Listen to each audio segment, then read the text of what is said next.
Assalamualaikum warahmatullahi wabarakatuh. Perkenalkan, nama saya Adrian Maulana. Saya akan mempresentasikan tugas algoritma, yaitu penerapan algoritma dalam kehidupan sehari-hari.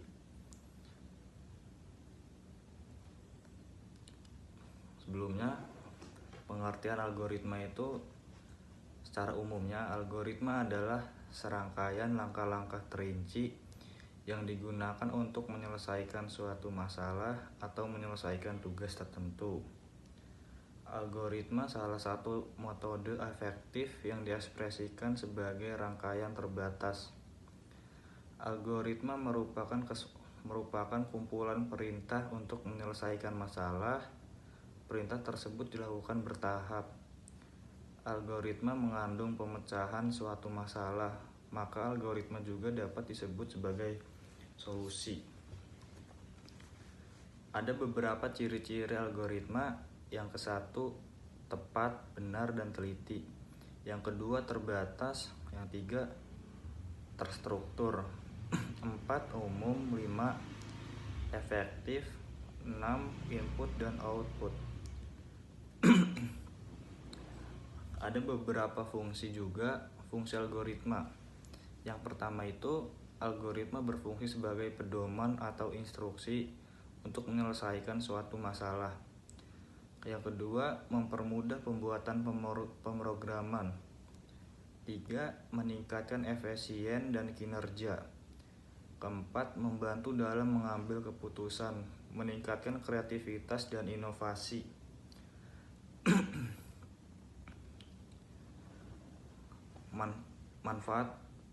Ada beberapa manfaat penggunaan algoritma. Yang satu itu menjadi tidak bergantung dengan bahasa pemrograman. 2, dapat membantu notasi algoritma yang dapat diterjemahkan ke dalam bahasa pemrograman.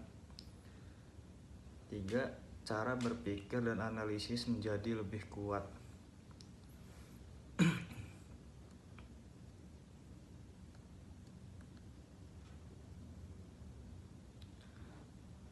Beberapa tujuan algoritma.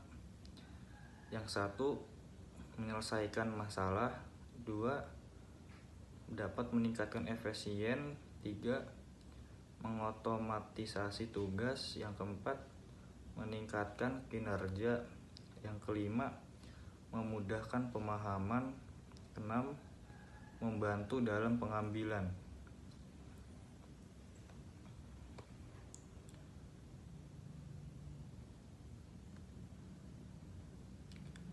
Berikut contoh algoritma dalam kehidupan sehari-hari.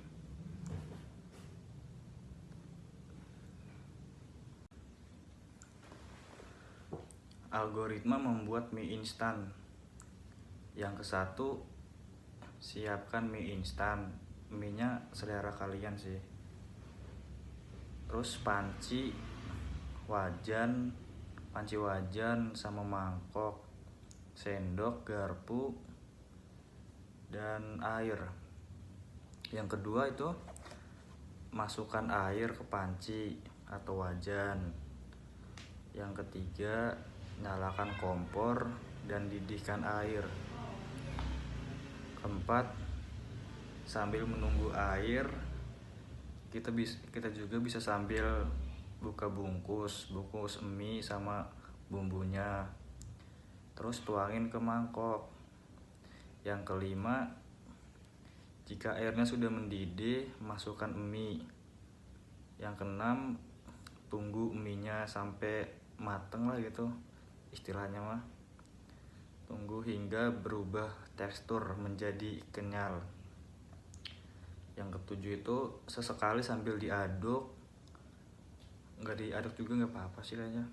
Yang ke-8, jika mie sudah kenyal, matikan kompor dan tuang ke mangkok. 9, aduk mie hingga bumbu rata. Bisa sambil ditambahin kecap gitu, saus biar lebih enak. Yang 10 itu siap disantap, siap dimakan mie-nya. Algoritma menarik uang di ATM. Yang pertama pastinya pergi ke ATM ya. Yang kedua, masukkan kartu ATM ke lubang ATM-nya itu yang kayak sampai sebelah kanan. Ketiga, memilih bahasa yang akan digunakan.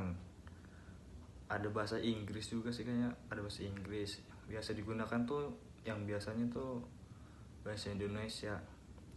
Yang keempat, masukkan sandi ATM sih. Masukkan kode ATM juga. Biasanya sih masukkan sandi. Kelima, memilih jenis transaksi. Tarik tunai kayaknya ada juga, sama transfer ya. Yang keenam, memilih jumlah uang yang akan diambil. Jadi ada beberapa pilihan gitu, ada yang 100.000, 250, 500 dan seterusnya sih sampai berapa ya.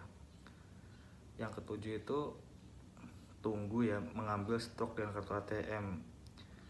Harusnya sih nunggu uangnya keluar ya, baru gitu diambil. Algoritma membuat kopi instan. Yang satu, buka kemasan kopi. Yang kedua, setelah itu tuangkan kopi ke gelas. Yang ketiga, panaskan air hingga mendidih.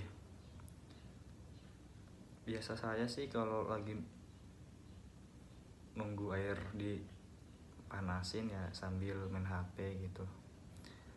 Jika udah panas itu tuangkan air panas ke dalam gelas. 5. Aduk hingga merata. Yang keenam, kopi siap dinikmati. Terima kasih. Mohon maaf sebelumnya kalau ada salah kata. Tadi juga kayak ada yang enggak jelas gitu ngomongnya. Terima kasih.